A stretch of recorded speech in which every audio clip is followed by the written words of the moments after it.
Class 9th वाले सभी students ध्यान दें। माय डियर फ्रेंड्स, आप सभी छात्रों के लिए गणित विषय का जो प्रश्न पत्र है पूरा का पूरा प्रश्न पत्र परीक्षा के लिए आ चुका है। सभी छात्रों को ध्यान से इस क्वेश्चन पेपर को देखना है, क्योंकि ये पूरा का पूरा जो पेपर बताने जा रहा हूँ ये 100% आपकी परीक्षा में आ रहा है। ध्यान से पूरा पेपर देखें और अच्छे से याद करें। चैनल पर जितने बच्चे हमारे साथ नए जुड़े हैं तो प्यारे विद्यार्थियों, चैनल को सब्सक्राइब जरूर करके रखना। अगला जो पेपर रहेगा इंग्लिश विषय का रहेगा। इंग्लिश विषय की ओनली हमारी एक लाइव क्लास रहेगी, उस लाइव क्लास में आपको जरूर जुड़ना है।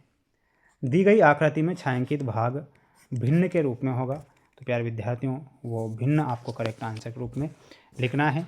और क्या हो जाएगा, तो यहाँ पर हो जाएगा आपका option number first, 1/2 will be correct answer.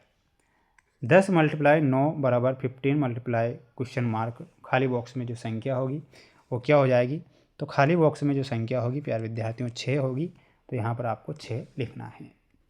किसी चतुर्भुज के चारों कोणों का योग होता है, तो चारों कोणों का जो योग होगा 360 डिग्री का होगा। 360 डिग्री सही है।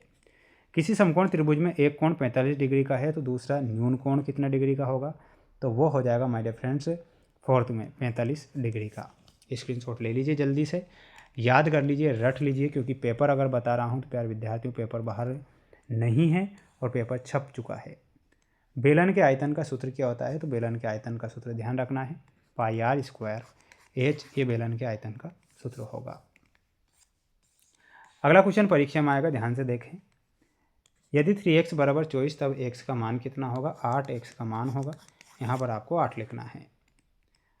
वहीं अगला क्वेश्चन देखिएगा, आपकी स्क्रीन के सामने अगला क्वेश्चन आ चुका है। वृत्त का केंद्र वृत्त के में स्थित होता है, तो वो अभ्यंतर में स्थित होगा। किस में होगा, अभ्यंतर में। समांतर चतुर्भुज का क्षेत्रफल क्या होगा, इसमें ध्यान रखना है आधार × ऊंचाई। आंकड़ों 2 3 3 4 1 2 3 का जो बहुलक है वो बहुलक क्या हो जाएगा, 3। एक परिमेयी तथा एक अपरिमेयी संख्या का योगफल अपरिमेयी होता है, तो यहाँ पर आपको लिखना है अपरिमेयी। बहुपद x² + 2x + 5 में x² का गुणांक क्या होगा, तो 1 आपको लिखना है। पाई एक संख्या है, तो पाई किस प्रकार की संख्या है, पाई एक अपरिमेयी संख्या है, यहाँ पर लिखना है अपरिमेयी। त्रिभुज की एक माध्यिका उसे बराबर क्षेत्रफलों वाले त्रिभुज में विभाजित करती है, तो यहाँ पर लिखना है 2। ठीक है, तो ये आपको क्या करना है, स्क्रीनशॉट ले लेना है, याद कर लेना है, मेहनत कर लेना है। मेहनत के दम पर ही आप जीवन में आगे बढ़ेंगे, ये मेरा आपसे वादा है। प्यारे विद्यार्थियों, अच्छे से पूरा पेपर देखें, एक भी क्वेश्चन परीक्षा के लिए छोड़कर ना आए। 0.5 × 7.4 का मान हो जाएगा 3.7। इसमें ऑप्शन नंबर ई से आप मिलाएंगे। -7 × -15 में हो जाएगा ऑप्शन नंबर डी 105। 504 बटा -18 में आपका सही आंसर क्या हो जाएगा, -28। 0.4/10 में जो सही आंसर हो जाएगा फोर्थ में, और वो हो जाएगा 0.004। 42.64 + 0.36 का मान क्या हो जाएगा, ऑप्शन नंबर सी 43। -18/25 में हो जाएगा ऑप्शन नंबर बी।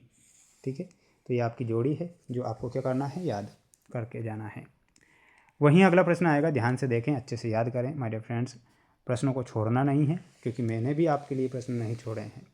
समीकरण y = 3x + 5 के अपरिमित रूप से अनेक हल होते हैं, तो बिल्कुल ये सत्य है। एक सिक्के को उछालने पर चित्त आने की प्रायिकता 1/6 होती है, क्या गलत होगा। किसी घटना के घटने की प्रायिकता 1 से अधिक हो सकती है, ये गलत होगा। एक घात वाले बहुपद को रैखिक बहुपद कहते हैं। वृत्त की सबसे बड़ी जिह्वा व्यास होती है। वर्ग अंतराल 10-20 में 20 वर्ग सीमा उच्च सीमा है, ये गलत होगा। ठीक है, तो स्क्रीनशॉट ले लीजिएगा, अच्छे से याद कर लीजिए, अच्छे से मेहनत कर लीजिए। मैं आपसे वादा करता हूँ कि आपका साथ नहीं छोड़ूंगा, इसी प्रकार आपको पेपर बताता रहूँगा और छपवाता रहूँगा। घन के आयतन का सूत्र लिखिए, तो घन के आयतन का सूत्र क्या होता है, यहाँ पर ध्यान रखना है a³। किसी विषमबाहु त्रिभुज का परिमाप ज्ञात करने संबंधी सूत्र लिखना है, तो संबंधित सूत्र हो जाएगा प्यारे विद्यार्थियों 2s = a + b + c। मूल बिंदु के निर्देशांक याद करके जाना है 0 0। पूरक कोण की परिभाषा आपको कमेंट बॉक्स में देना है। बिंदु -3 5 किस चतुर्थांश में स्थित है, तो इसमें आपको ध्यान रखना है ये द्वितीय चतुर्थांश में स्थित होते हैं। तो यहाँ पर हो जाएगा द्वितीय चतुर्थांश। समबाहु त्रिभुज क्या होता है? तो समबाहु जो त्रिभुज है वह क्या होता है? तो आपको ध्यान रखना है वह त्रिभुज जिसकी तीनों भुजाएं बराबर होती है उसे हम समबाहु त्रिभुज कहते हैं। तो ये क्वेश्चन आप याद करके जाएंगे। सभी जो ऑब्जेक्टिव टाइप मोस्ट क्वेश्चन हैं मेरे द्वारा बता दिए गए हैं और कुछ सेट पेपर चैनल पर भी डाल दिए हैं, तो उन्हें जाकर देखें और अपनी तैयारी को मजबूत करें।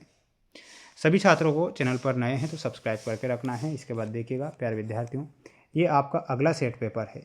कौन सा सेट है? अगला सेट पेपर है जो कि मैं आप सभी बच्चों को नेक्स्ट वीडियो में बताऊंगा। नेक्स्ट वीडियो में सबसे पहले आप अपनी तैयारी को मजबूत करना चाहते हैं तो चैनल को सब्सक्राइब करके रखें। मिलते हैं नेक्स्ट वीडियो में।